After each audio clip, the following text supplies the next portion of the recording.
para vocês assinarem, por gentileza. Aproveitei porque muito recentemente eu escrevi um texto para um livro que chama Teoria Crítica Volta ao Cinema, porque já tem um volume 1 que chama Teoria Crítica Vai ao Cinema, e um dos filmes que eu comentei foi esse. Então eu vou ler um texto rápido aqui e depois eu gostaria que a gente conversasse um pouco. Vocês gostaram do filme? Não é impressionante? Eu falei que era impressionante. Na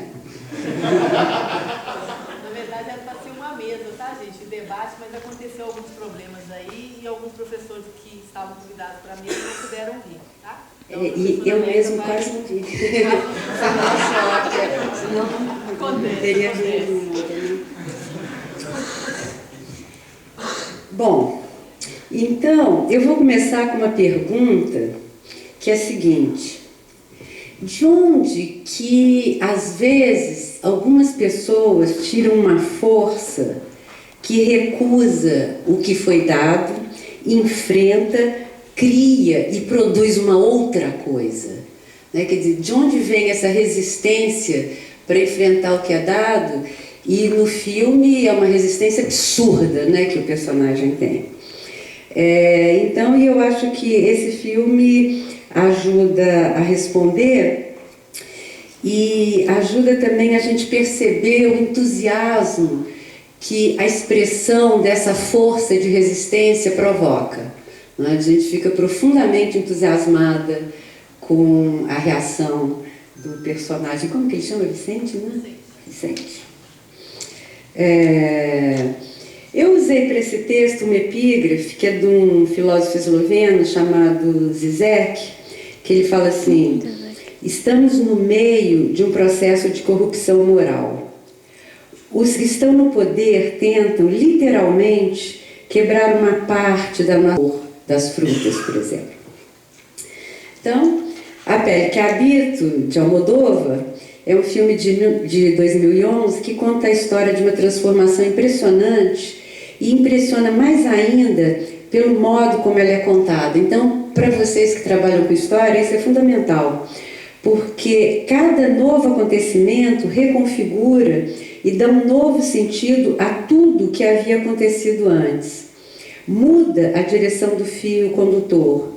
É como se estivesse... né? Então a gente vê no início do filme aquela moça que parece uma paciente dele e vamos sabendo, muda o desenho da constelação. Eu lembro a proximidade da palavra design, né, com a palavra destino. Muda também o destino dos personagens da história. Apenas no final do filme podemos compreender, a partir da apavorante história inteira, o que aconteceu.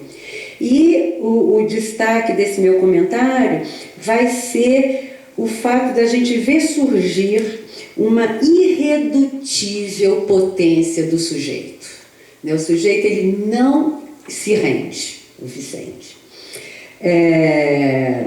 Seguindo uma estética kitsch, eu vou falar com um pouco meus alunos, não sei se vocês entendem, né? Significa cafona, jeca, né? E que é um pouco a marca registrada do Almodóvar. O filme, ele poderia ter o título Triunfo e Fracasso do Desejo, ou vice-versa, né? Fracasso e Triunfo do Desejo.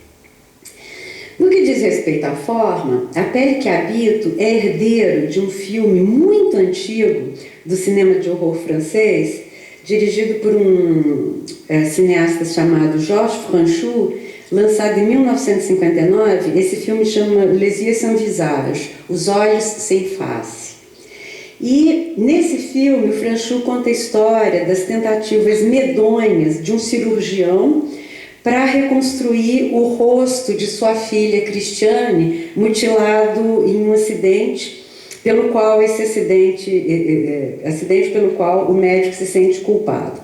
Então, esse médico, ele assassina belas jovens para tirar a pele do seu rosto e recompor o rosto da filha. E o filme, ele tem a mesma trinca principal do filme do Almodóvar. Uma personagem, que a gente não sabe quem que é no Almodóvar, né? Só depois que fica sabendo, um médico e uma fiel enfermeira. Obcecado por esse propósito, né, como eu já falei, o médico vai assassinando jovens bonitas e tirando o rosto delas. E nessa sinistra tarefa, ele conta com uma fiel auxiliar, da mesma maneira que como que chama o bonitão em espanhol? Hã? Não, o ator. Antônio Bandeiras, né? Então, assim como Antônio Bandeiras, ele conta com essa magnífica atriz. O rosto da filha dele fica sob uma máscara o filme inteiro. O rosto está em carne viva.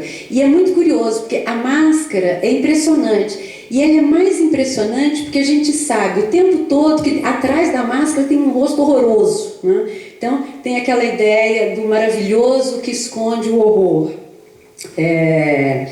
A beleza aparente tem essa função de ocultar o horror e, por isso, horroriza ainda mais. É curioso, eu não sei se vocês já viram aquele filme Halloween, de John Carpenter. Vocês lembram a máscara?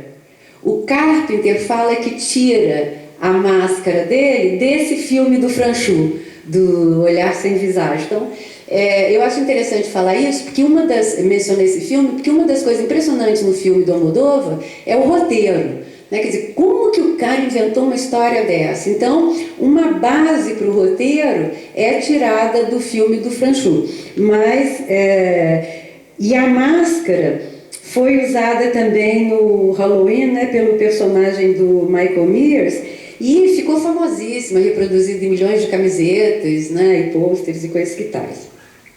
A personagem mascarada do filme do Almodóvar, então, ela remete diretamente ao do filme francês, sobretudo porque o núcleo ajudante, discreta, dedicada e conhecedora dos segredos que exigem aquela máscara e a pessoa que permanece mascarada. Mas aí começam as diferenças nessa pessoa que permanece mascarada. Que no primeiro filme é a filha, e nesse segundo filme, a gente vai saber depois, é o que o médico considera responsável pela morte da filha. Na Pele que Habito, a tragédia que submete a jovem é irrevogável, quer dizer, ela está morta. E, portanto, é mais absurda ainda a atitude do pai. Se é que a gente pode mensurar o horror, né, dizer que um filme é mais horrível do que o outro. Em um ele assassina as jovens e no outro ele mutila quem ele considera assassino, né?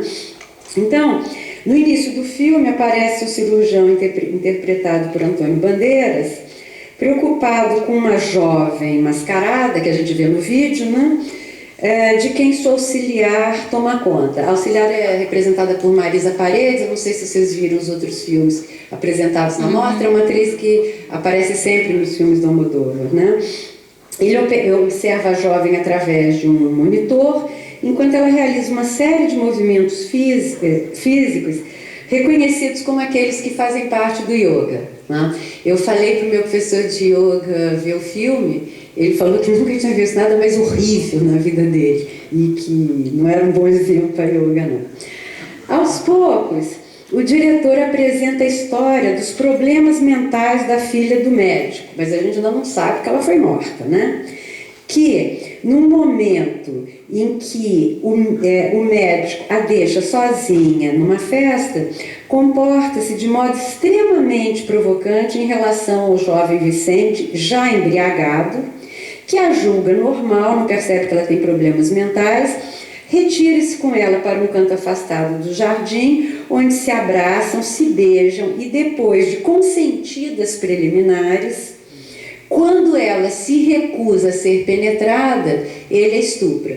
Então, essa é uma questão que a gente pode colocar também, quer dizer, quando que passa a ser estupro? Né? Se até aquela hora ela consentiu, ainda é estupro? Né? É uma coisa que a gente pode pensar sobre. Pouco antes do final, o filme revela que a filha suicidou-se depois disso e que a imagem feminina mascarada que vemos no monitor é a do jovem da festa, que foi aprisionado pelo pai, cuja vingança consiste, através de sucessivas operações plásticas, incluindo uma vaginoplastia, transformar o corpo daquele a quem culpa pela morte da filha em um corpo feminino e fazer com ele o mesmo que ele fez com a filha. Nisso consiste a vingança do médico.